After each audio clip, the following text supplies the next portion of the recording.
Bismillahirrahmanirrahim. Assalamualaikum warahmatullahi wabarakatuh. Perkenalkan, saya Saira, SPSI MPSI, dosen Fakultas Psikologi Universitas Medan Area dengan NIDN 2113068704 dengan jabatan akademik lektor. Saya mengajar di Universitas Medan Area sejak tahun 2019, tepatnya semester ganjil tahun ajaran 2019-2020.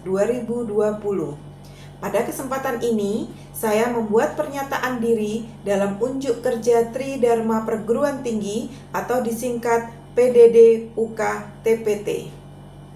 Pada semester ganjil, saya mengajar mata kuliah psikologi klinis dan pada semester genap saya mengajar biopsikologi.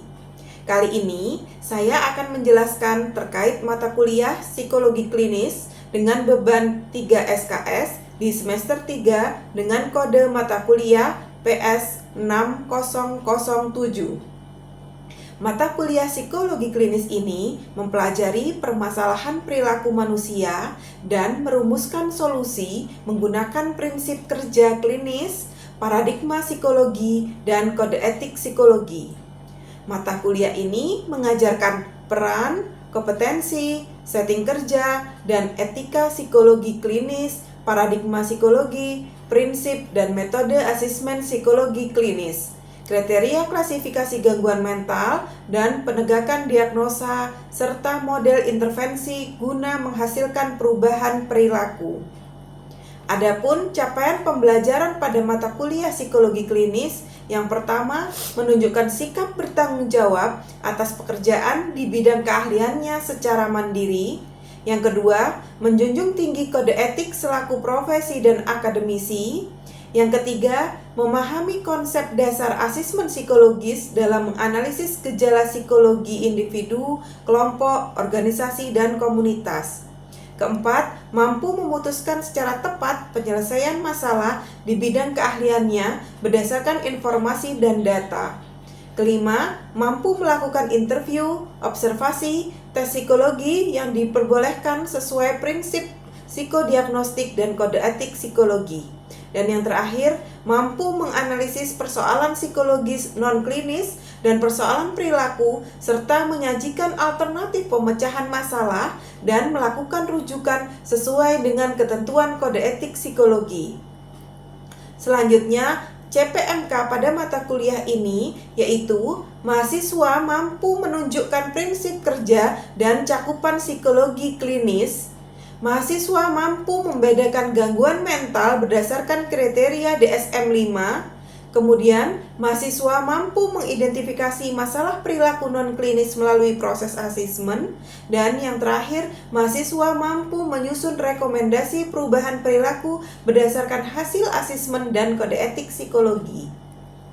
Selanjutnya, sub CPMK-nya yaitu mampu menunjukkan pengertian dan sejarah psikologi klinis, dapat menunjukkan peran dan kompetensi psikolog klinis dalam berbagai bidang, mampu membedakan model psikoanalisa, behavioristik, humanistik, kognitif, biologis, dan sistem perilaku manusia, mampu merancang asesmen melalui wawancara dan observasi mengenai perilaku non-klinis manusia, mampu membedakan jenis gangguan mental berdasarkan kriteria diagnostik DSM-5, dan mampu menyusun rencana perubahan perilaku non-klinis berdasarkan hasil asesmen paradigma psikologi serta kode etik psikolog.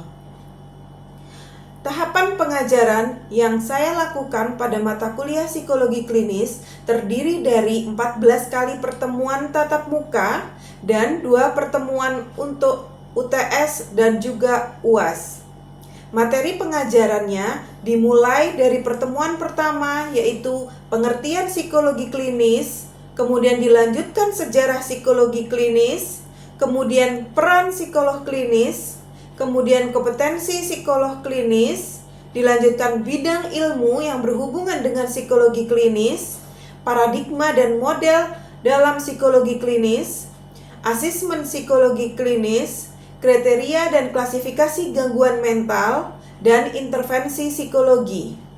Pada pertemuan pertama, juga disampaikan terkait kontrak kuliah yang disepakati bersama mahasiswa dengan ditandatangani diwakilkan oleh komting kelas tersebut. Adapun rancangan tugas mahasiswa yaitu menggunakan critical journal review dan juga tugas mini research. Adapun metode pembelajaran yang saya gunakan selama perkuliahan adalah menggunakan DIA, yaitu Delivery Interaction Assessment. Selanjutnya, untuk metode delivery, penyampaian materi pembelajaran melalui bahan seperti PowerPoint, video pembelajaran pendukung, serta buku referensi. Pada mata kuliah ini menggunakan psikologi klinis karangan dari Carl Allen dan Clinical Psychology by Sundberg dan sumber pendukung yang lain. Pada setiap pertemuan tatap muka, saya juga menggunakan e-learning Universitas Medan Area sebagai wadah untuk mengupload RPS, kontrak kuliah, dan materi pembelajaran, serta sebagai media pengumpulan tugas mahasiswa. Kemudian, untuk absensi, yaitu saya menggunakan Amadi dan juga SAIS untuk mahasiswa. Pada metode pembelajaran interaction, saya melakukan interaksi dua arah, sehingga mahasiswa tidak hanya menjadi pendengar, tetapi juga aktif berdiskusi dan menyampaikan berbagai pandangan sehingga tercipta proses pembelajaran yang kondusif. Metode pembelajaran yang saya gunakan yaitu case method, small group discussion, student presentasi, project based learning. Selanjutnya, pada bagian asesmen penilaian dan evaluasi terkait hasil tugas mahasiswa sesuai dengan standar yang dibuat oleh Lembaga Pengendalian Mutu, di mana penilaian yang diberikan sesuai dengan porsi yang dibobotkan. Untuk kriteria partisipasi diberikan porsi bobot senilai 10%, kemudian untuk tugas dan aktivitas di kelas diberikan bobot penilaian sebesar 50%, sedangkan untuk penilaian UTS diberikan bobot senilai 15% dan 25% untuk bobot penilaian UAS. Dengan catatan kehadiran mahasiswa minimal harus 75%.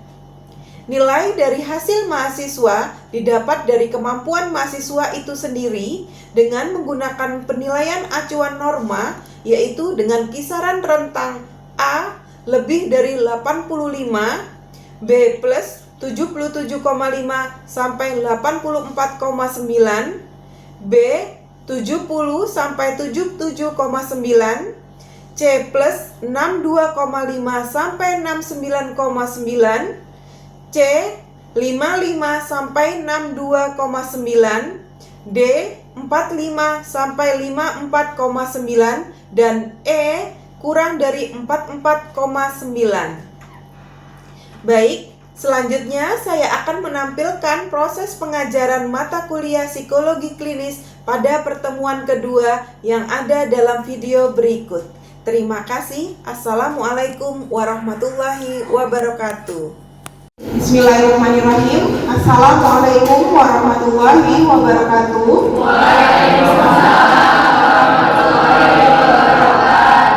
Ya, selamat pagi, salam sejahtera untuk kita semua. Ya, baik teman-teman sekalian, untuk mengawali di sesi mata kuliah psikologi klinis, tentunya kita mengambil keberkahan ya. Kita berdoa terlebih dahulu, berdoa sesuai dengan kepercayaan masing-masing. Dipersilahkan.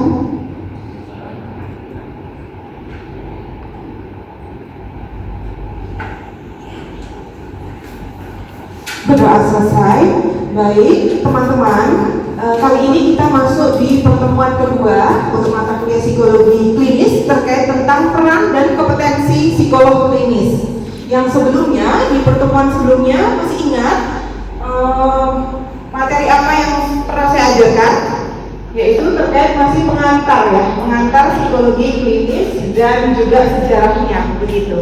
Nah, kali ini Ibu akan menjelaskan tentang peran dan kompetensi psikolog klinis yang mana gitu ya, atribut yang dibutuhkan untuk menjadi seorang psikolog klinis, yaitu atribut diri. Ada atribut diri itu terkait tentang penggunaan pengetahuan dari penelitian untuk tingkat kasus yang mana harus ada empati, begitu ya, tidak sampai pada tahapan simpati.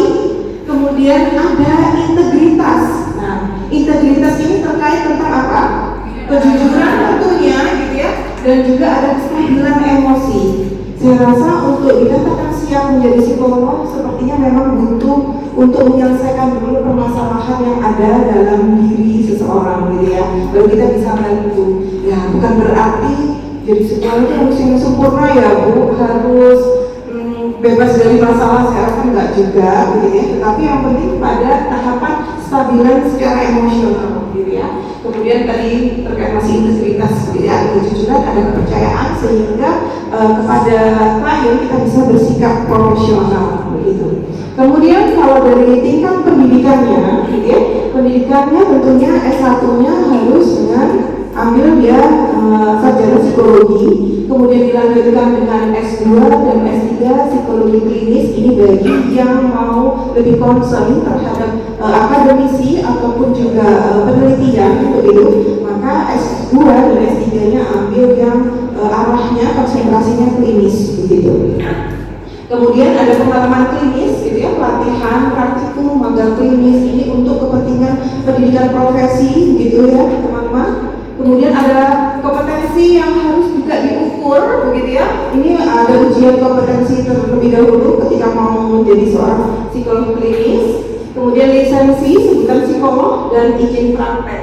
Nah, ini juga begitu. Kemudian ada selanjutnya yaitu persyaratan etis, ya, yaitu tentang pemahaman tentang kode etik. Ya, kode etik psikologi nanti teman-teman juga akan dapat di semester 7 kalau nggak salah. Nah, itu sebagai basic, sebagai seorang ilmuwan psikologi, teman-teman nanti akan menjadi seorang sarjana psikologi, begitu. Kemudian ada mematuhi kode etik serta undang-undang yang berlaku, tenaga kesehatan mental lainnya. Kemudian juga ada tenaga kesehatan terkait di dunia medis. Jadi selain kode etik psikologi, ketika teman-teman nanti ada yang menjadi psikolog klinis, maka juga harus paham dengan tenaga kesehatan lainnya, karena kita nanti akan disetarakan, artinya ada namanya SPL, begitu ya, juga diakui sebagai tenaga medis, begitu. Kemudian counseling psychologist, psikologis ini fokus pada transisi normal, penyesuaian pendidikan, masalah sehari-hari, social worker, jadi pekerja sosial ya jatuhnya, gitu ya, memberikan pelayanan, meningkatkan kondisi sosial sampai memberikan terapi. Nah, itu bidang kompetensinya, fokus kompetensinya, begitu. Lalu untuk psychiatric nurse, ini care and treat client dengan menggunakan DSM atau juga menggunakan ICD, gitu ya, untuk di tingkat tenaga medis seperti keperawatan jiwa atau juga psikiater jiwa, gitu ya. Itu kita saling berkoordinasi, saling bekerja sama untuk melakukan penegakan diagnosis, begitu. Kemudian ada terkait tentang marriage atau family therapist, begitu ya, fokusnya pada gangguan psikologis yang berkaitan dengan pernikahan, keluarga dan juga pasangan, gitu. Lalu perspektif utama psikologi klinis ini dalam prakteknya saat penanganan klien dan kasus, gitu ya, psikologi klinis ini menggunakan pendekatan biologis, psikologis, sosial dan juga politik, begitu. Nah, pada contoh kasusnya, Ibu bacakan dulu kok contoh kasusnya, yang mana pada individu yang mengalami gangguan fisik atau psikologis, sebut saja namanya kepo, ya. Kepo didiagnosis menderita depresi karena ada cedera di kepalanya. Berdasarkan hasil konseling dengan psikolog, kondisi kepo yang depresi akan lebih baik kalau ditangani oleh semua pihak, jadi tidak hanya penanganan melalui psikolog, gitu. Yang pertama, sistem dalam keluarga harus menyesuaikan. Semua anggota keluarga berperan aktif bagi kesembuhan kepo. Istri berperan dalam rutinitas pemberian obat dan support emosional. Anak-anak berperan dalam mengantarkan kepo, kontrol ke dokter dan terapi psikolog, serta dalam memberikan support emosional. Jadi kerjasama dari anggota keluarga, begitu. Kepo yang depresi menjadikan kepo sering menangis dan merasa sedih. Hal ini menjadikan kepo tidak lagi produktif di dalam dunia pekerjaannya. Untuk itu perusahaan ikut juga berperan dalam kesembuhan Kepo. Kepo yang sekarang menjabat sebagai kepala HRD sebaiknya didampingi oleh pihak lain atau sementara digantikan oleh pihak lainnya sehingga stres kerjanya dapat dihindari. Untuk masalah tertentu Kepo harus mendapatkan penanganan khusus begitu. Di kampung awalnya Kepo mencalonkan diri sebagai ketua lingkungan. Karena Kepo didiagnosis depresi, maka Kepo sebaiknya mengundurkan diri sebagai kandidat dari posisi-posisi kepala kampung begitu. Nah, kesimpulannya Kepo minum antidepresan, keluarga support, pengobatan dan juga mengikuti psikoterapi. Perusahaan juga mengasih kelonggaran tanggung jawab selama Kepo masih pengobatan. Selama pengobatan tersebut, maka Kepo bisa mendapatkan dispensasi untuk tidak bekerja begitu. Nah, kemudian terkait ruang lingkup kompetensi ini, ilmuwan psikologi memberikan layanan dalam bentuk mengajar, melakukan penelitian, dan juga melakukan intervensi psikologi, ya sifatnya sosial, di mana area sebatas kompetensi tersebut itu harus sesuai dengan latar belakang pendidikan, pelatihan atau pengalamannya, sesuai dengan kaidah-kaidah ilmiah yang bisa dipertanggungjawabkan begitu. Kemudian psikolog dapat memberikan layanan sebagaimana yang dilakukan oleh ilmuwan psikologi serta secara khusus dapat melakukan praktek psikologi terutama yang berkaitan dengan asesmen dan intervensi begitu ya. Karena sebelumnya tentunya Ibu sudah sampaikan ada banyak perbedaan asesmen psikologi klinis terutama dengan asesmen psikologi yang lain gitu ya. Concernnya lebih kepada arahnya memang pada gangguan-gangguan gitu ya, abnormal gitu ya, sehingga untuk asesmen yang menyesuaikan terkait tentang wawancara, observasi maupun alat tes psikologi yang digunakan. Yang dilanjutkan, concernnya tidak hanya pada asesmen tapi juga kepada intervensinya, intervensi psikologinya yang berupa biasanya menggunakan psikoterapi begitu. Kemudian lalu teman-teman mungkin di dalam sesi ini kita lebih banyak berdiskusi ya teman-teman ya. Mungkin ada yang mau bertanya, dipersilahkan. Ya, silakan mungkin Anda. Perkenalkan Ibu, nama saya Nasro. Ya. Nama saya Nasro Parasila. Tadi sudah kita sama-sama pelajari yang terkait dari psikolog klinis ini sendiri. Namun tadi kita ada menyinggung sedikit tentang kompetensi dari psikolog klinis, juga ada menyinggung tentang psikiater itu sendiri. Nah, sebenarnya masyarakat tuh agak susah membedakan psikolog klinis dan psikiater gitu. Sebenarnya psikolog dan psikiater pun agak susah. Kalau menurut pandangan Ibu sendiri, gimana letak perbedaan yang kontras gitu Bu antara psikolog klinis dan psikiater itu sendiri? Terima kasih Bu. Oke, terima kasih kepada Kak Nasrah ya. Kita coba jelaskan dulu gitu ya. Ternyata ada banyak perbedaan dari psikolog dan juga psikiater gitu ya. Mungkin kalau kita yang berada di Fakultas Psikologi harusnya secara basic kita sudah harus paham gitu ya, membedakan begitu ya. Namun biasanya orang awam pun agak susah gitu ya. Ini apakah sama-sama dokter begitu ya? Tentunya berbeda baik dari skala pendidikannya begitu, kemudian kompetensinya dan juga bentuk intervensinya itu banyak sekali perbedaan gitu ya. Yang pertama kalau dari sisi pendidikan gitu ya, psikiater backgroundnya dia berasal dari sarjana kedokteran, kemudian lanjut ambil spesialis kejiwaan sehingga dia bisa dikatakan psikiater atau dokter dengan spesialis kejiwaan begitu. Sedangkan kalau untuk kita psikolog gitu ya, maka S1-nya dari sarjana psikologi kemudian ambil pendidikan profesi sehingga bisa mendapatkan gelar psikolog begitu. Nah, kemudian terkait tentang kompetensinya. Kompetensi seorang dokter tentu berbeda dengan kita seorang psikolog begitu ya. Kalau dokter pasti dia akan lebih banyak menggunakan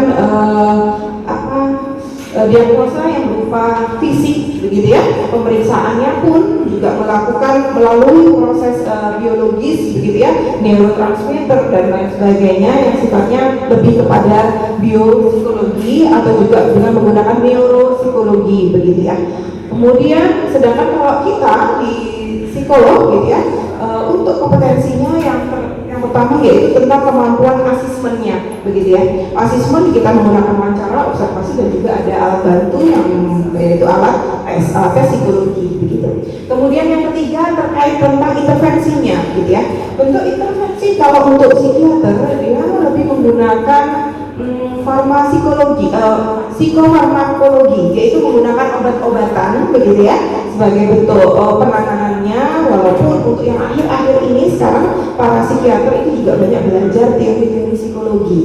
Nah, sedangkan kalau kita murni hanya menggunakan pendekatan psikologi yang ada, gitu ya, five pendekatan itu kemudian ditambah dengan perkembangan yang sekarang, dan kita bentuk intervensinya dengan menggunakan terapi psikologis, begitu. Jadi tidak lagi menggunakan obat ya untuk psikolog, karena kita memang backgroundnya bukan dokter, begitu. Oke, Kak Nasra, terima kasih. Selanjutnya mungkin ada yang mau bertanya, silakan. Bapak Ibu, terima kasih. Saya Michelle Valentina Berbalus. Nah, saya mau tanya Ibu, kalau sesuai dengan undang-undang PLP yang ada saat ini, kira-kira bagaimana Ibu tahapannya untuk menjadi psikolog klinis? Baik, terima kasih Kak Misra.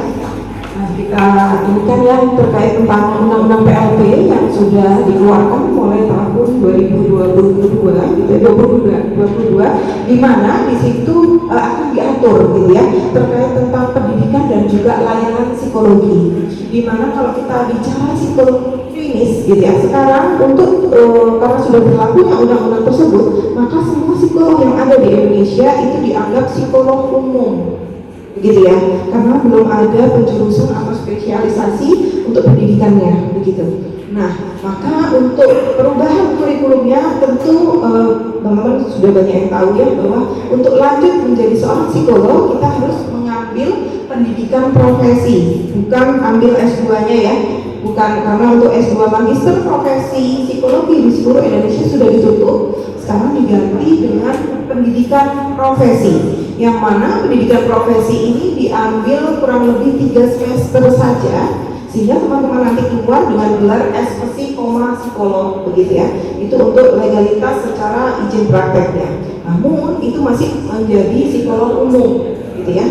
Kemudian dilanjutkan, ketika memang ingin menjadi seorang psikolog klinis, maka harus ambil lagi spesialisnya. Spesialisnya yaitu ada di psikologi klinis, bilangnya S-Klim, seperti itu. Nah, itu nanti akan masih disusun sampai detik ini untuk masalah pendidikan spesialis tersebut. Yang saat ini yang sedang berjalan yaitu pendidikan profesinya, begitu.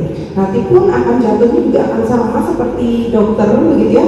Ada lagi ambil subspesialis, yang mana klinis arahnya mau apa? Ada yang penanganan terkait keluarga, terkait perkawinan, atau arahnya lebih ke forensik, begitu, atau penanganan-penanganan yang lebih spesifik. Kalau misalkan di dunia kedokteran ada misalkan dokter spesialis penyakit dalam, kemudian ada subspesialisnya penanganannya lebih kepada diabetes, begitu, atau penyakit pencernaan, begitu kan ada sendiri itu ya. Itu harus mengambil studi lanjutan, begitu. Nah, namun untuk saat ini yang sudah berjalan seperti saya angkatan lama ini, gitu ya, karena kebetulan di tempat saya kuliah itu di situ sudah tercantum konsentrasi pendidikan yang saya ambil, magister profesinya, itu tersebut di situ klinis, walaupun masih belum dikatakan psikolog klinis, begitu.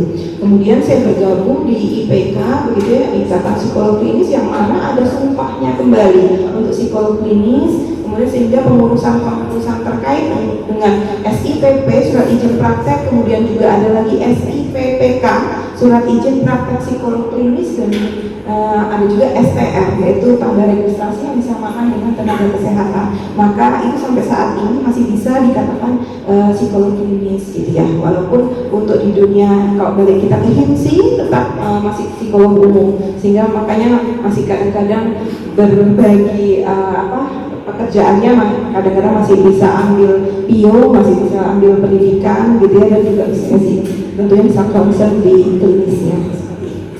Oke. Dan Baik, teman-teman, untuk sesi di pertemuan kedua ini saya rasa cukup ya, gitu ya. Nanti kita lanjutkan di pertemuan-pertemuan selanjutnya di mata kuliah psikologi klinis. Kita akan banyak membahas terkait pendekatan-pendekatan yang digunakan di dalam psikologi klinis, gitu ya. Ada behavior, ada humanistik, kemudian ada kognitif, ada tentang perilaku secara biologis juga, begitu ya. Nanti kita akan lanjutkan di pertemuan-pertemuan selanjutnya. Baik, saya ucapkan terima kasih atas kehadiran teman-teman pada pagi hari ini, gitu ya. Alangkah baiknya ketika kita mengawali dengan berdoa, kita juga mengakhirinya dengan berdoa bersama. Baik, kita berdoa sesuai dengan kepercayaan masing-masing. Dipersilakan.